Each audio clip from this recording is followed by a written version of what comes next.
Kerajaan Majapahit. Lokasi Kerajaan Majapahit. Kerajaan Majapahit berpusat di Trowulan yang kini termasuk wilayah Mojokerto, Jawa Timur.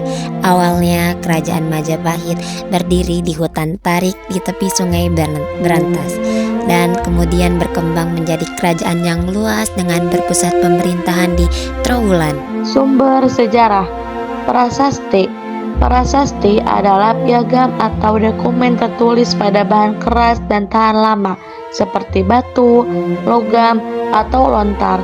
Prasasti peninggalan Kerajaan Majapahit adalah bukti sejarah penting yang memberikan informasi tentang kehidupan dan pemerintahan Majapahit.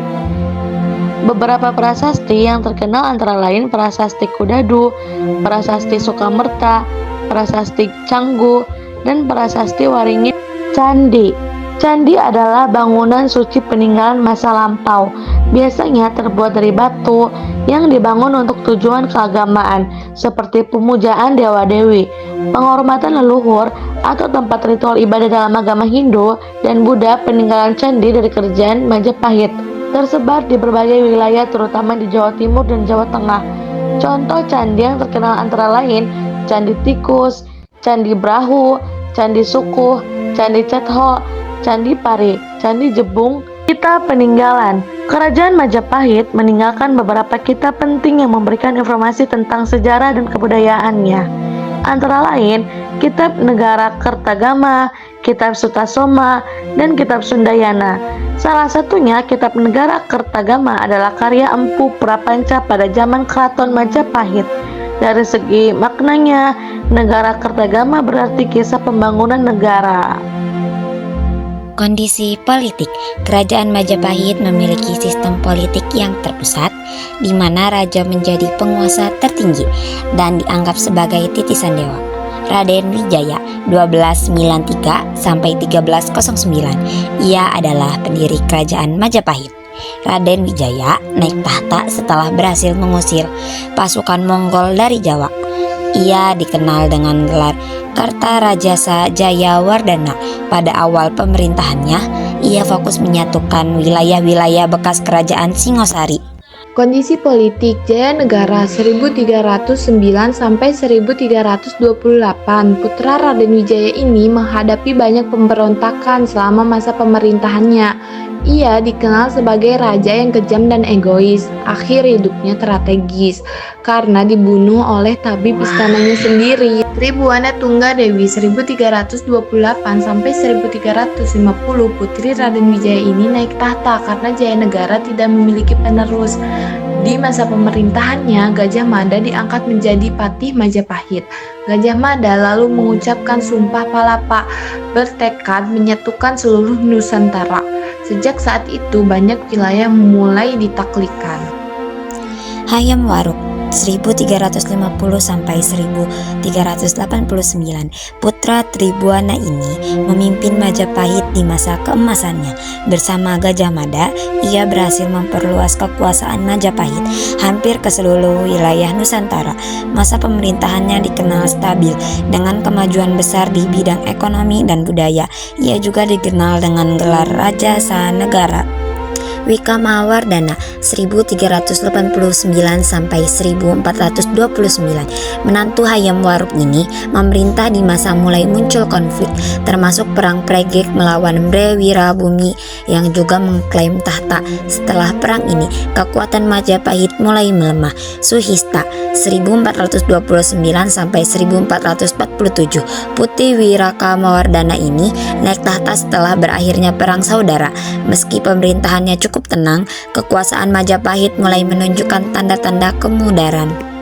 Kertawijaya 1447 sampai 1451. Saudara Suhista ini hanya memerintah dalam waktu singkat dan tidak banyak peristiwa penting yang tercatat dalam sejarah pada masa itu. Raja Sawardhana 1451 sampai 1453. Pemerintahannya juga berlangsung singkat dan informasi sejarah mengenai masa ini sangat terbatas. Bre Pandan Salas atau Purwawisesa 1400 sampai 1466, naik tahta setelah sempat terjadi kekosongan kekuasaan. Di masa ini mulai muncul kekuatan-kekuatan Islam seperti Kesultanan Demak dan Malaka. Sule Kartabumi 1466 sampai 1478 sering disebut sebagai raja terakhir yang memerintah dari pusat Majapahit. Ia dikenal juga dengan gelar Brawijaya V. Masa pemerintahannya berakhir ketika ia dibunuh dalam serangan oleh Raden Patah dari Demak. Linda Wardana 1478 sampai 1498 setelah pusat Majapahit hancur, ia memindahkan kekuasaan ke Kediri. Namun kekuasaan saat itu sudah sangat lemah. Akhirnya Majapahit benar-benar runtuh ketika tahun 1527. Dan ekonomi.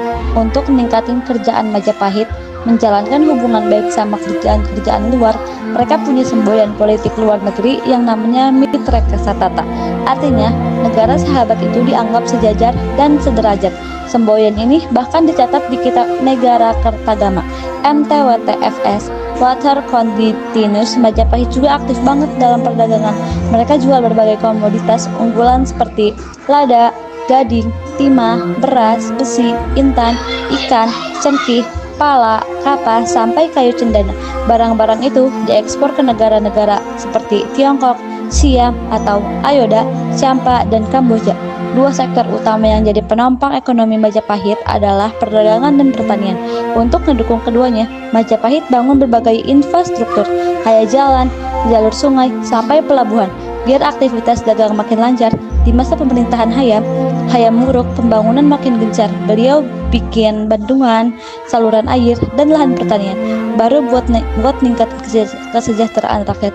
Di sepanjang sungai juga dibangun jembatan supaya hubungan wilayah makin gampang. Hasil kebudayaan. Kerajaan Majapahit meninggalkan berbagai hasil kebudayaan yang mencolok, termasuk karya sastra, seni, arsitektur, dan artefak. Beberapa peninggalan utama meliputi kitab Naga Kertagama dan Sutasoma, Candi Penataran dan Jago, serta prasasti-prasasti yang menggambarkan kehidupan dan sistem pemerintahan Majapahit. Dan salah satu hasil artefaknya adalah uang gobong. Setelah masa kejayaan bareng Hayam Wuruk dan Gajah Mada, kerajaan Majapahit mulai melemah, menyebabkan runtuhnya nggak cuma satu, tapi karena beberapa hal yang paling menyambung. Pertama, setelah Gajah Mada dan Hayam Wuruk meninggal, nggak ada lagi muncul konflik internal. Salah satu perang pangeran antara dua keluarga kerajaan. Kerajaan makin rapuh. Di waktu yang sama, kerajaan-kerajaan Islam mulai bangkit. Majapahit raja-raja setelah rakyat Hayam Wuruk juga enggak sekuat pendahulunya.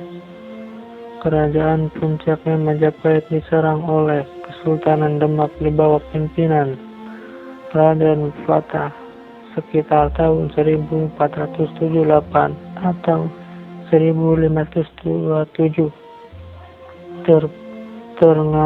tergantung sumber. Serangan ini dianggap sebagai akhir dari kejayaan Majapahit, walaupun runtuh meninggalkan budaya dan pengaruh Majapahit masih terasa sampai sekarang, terutama di budaya Jawa dan sejarahnya Indonesia.